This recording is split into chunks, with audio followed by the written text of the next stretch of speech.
le village Ngomba qui est à la périphérie de N'Djamena, hein, qui est juste en bordure de N'Djamena. C'est un village qui est ancien mais qui s'est beaucoup développé ces dernières années, qui a naturellement, comme la quasi-totalité des villages au Tchad, pas d'électricité.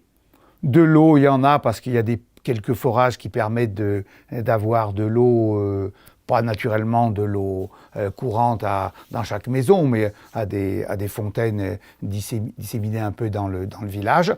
C'est quand même une vie relativement modeste, sans le moindre confort.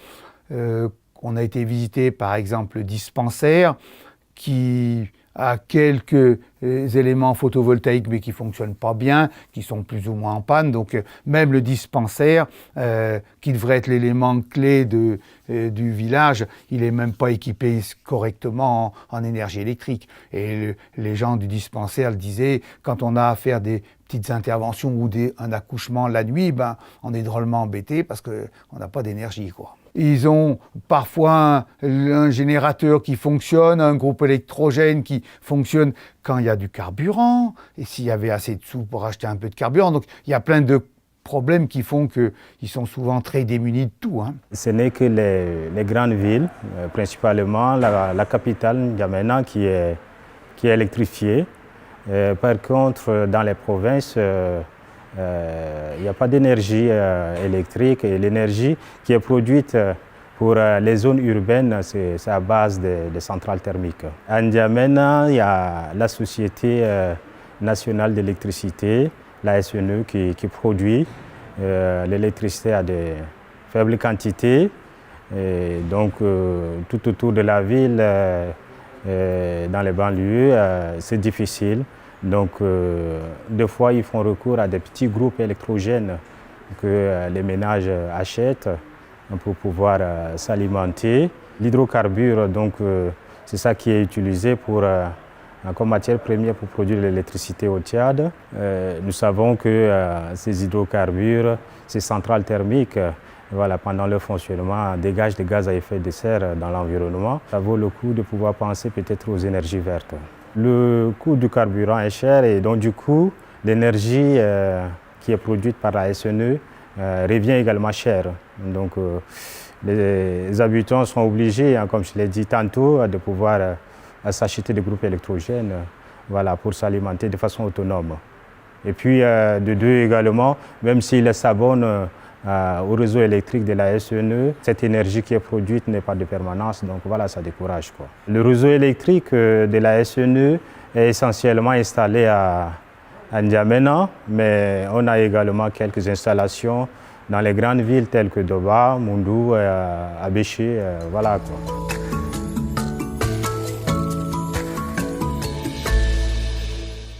Pour les objectifs de la filière photovoltaïque, l'État tchadien compte à l'horizon 2030 de pouvoir produire jusqu'à 20% de l'électricité photovoltaïque pour la population tchadienne. Le nombre de centrales photovoltaïques au Tchad, je peux dire que ce qui est opérationnel, c'est l'unique, hein, à Abéché, installé par l'entreprise Innovant, qui arrive à injecter presque 100 kW sur le réseau de la SNE.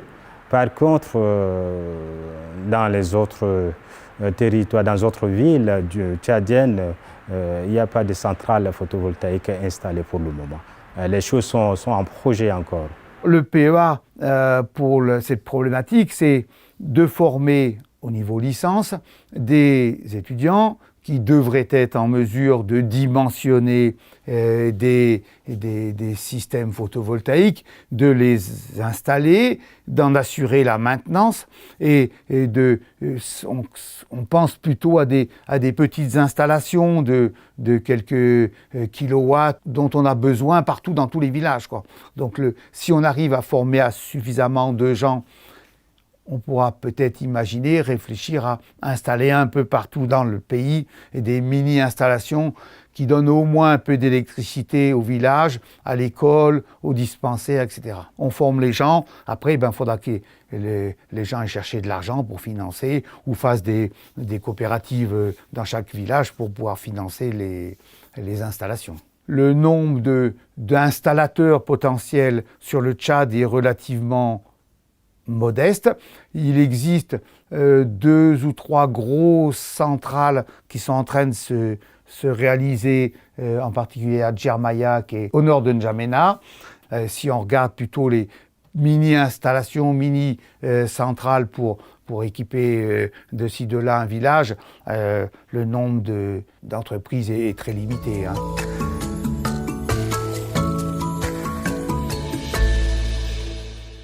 En termes de moyens humains, il va falloir aussi penser à la formation des techniciens qui vont faire la maintenance, le contrôle de ces centrales photovoltaïques qui seront installées.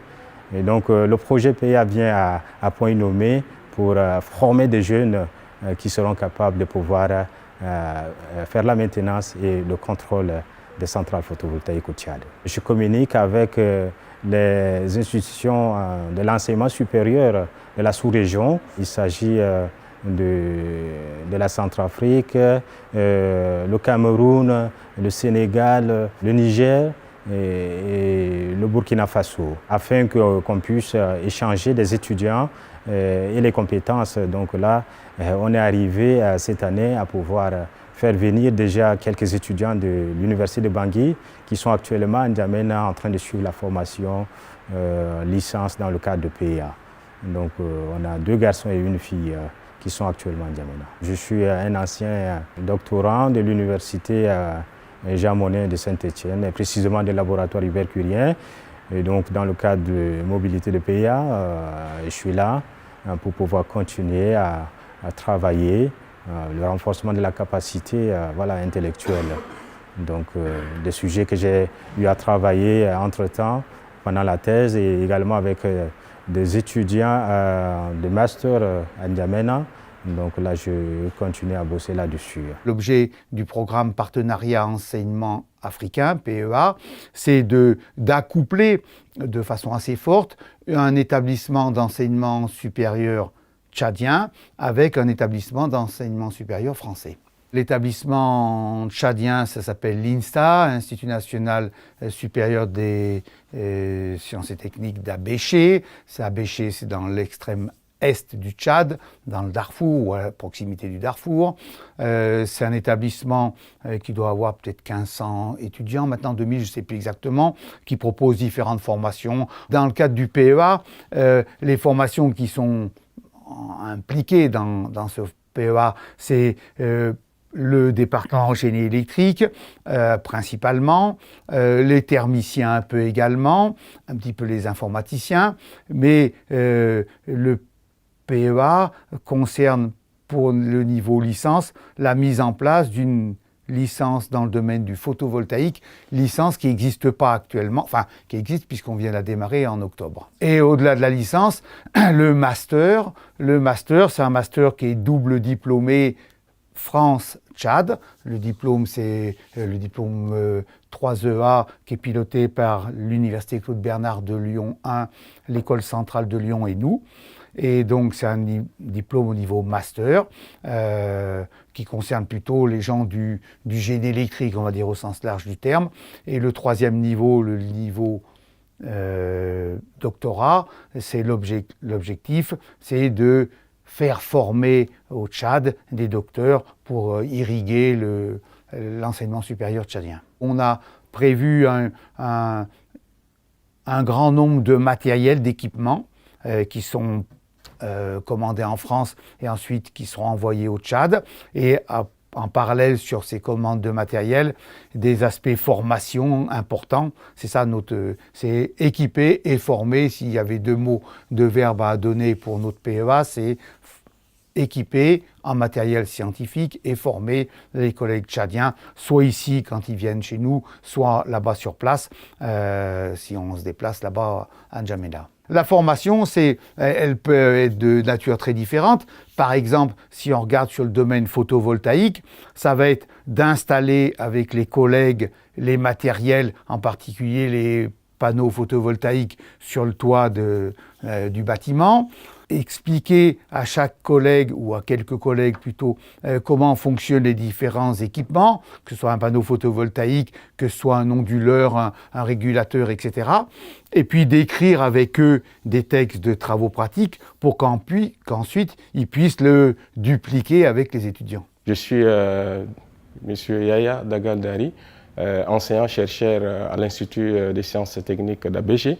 Donc à l'Abéché, je suis responsable donc, de service recherche et également par rapport au projet PEA, donc je suis le coordonnateur de ce projet. L'INSTA a 6 départements, et local également à N'Djamena. Donc j'ai d'abord passé ma thèse de doctorat au laboratoire Ibercurien et là je poursuis encore mes recherches donc, en faisant des séjours postdoctoraux. Donc là, mon séjour actuel, c'est pour en fait poursuivre des recherches sur d'autres thématiques. Parce que là, j'encadre des doctorants au Tchad et également des masters. Donc il faut que je me recycle également. Et donc voilà, c'est pour ça que je suis ici pour également me mettre à jour en fait. Par rapport aux étudiants de master, ils font les cours à N'Djamena pour les stages. Ils ont au moins 2 mois de stage qu'ils le font également sur place ici à Saint-Étienne pour leur permettre également de s'imprégner de la technologie en fait. Parce que là-bas, on n'a pas des équipements de pointe et tout pour faire certaines manipulations. Donc, étant ici, ils peuvent beaucoup plus faire des essais réels avec des équipements qui se trouvent sur place ici au laboratoire.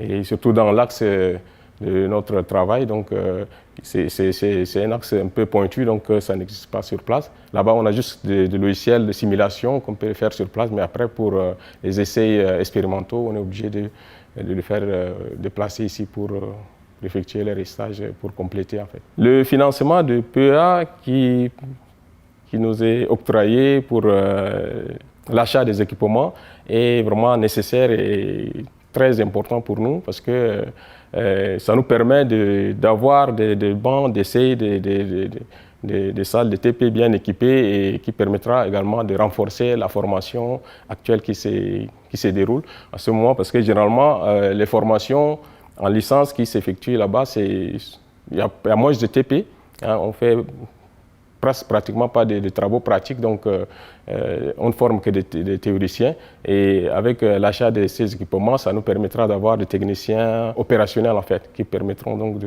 de faire la maintenance des équipements et tout de façon beaucoup plus réelle, quoi.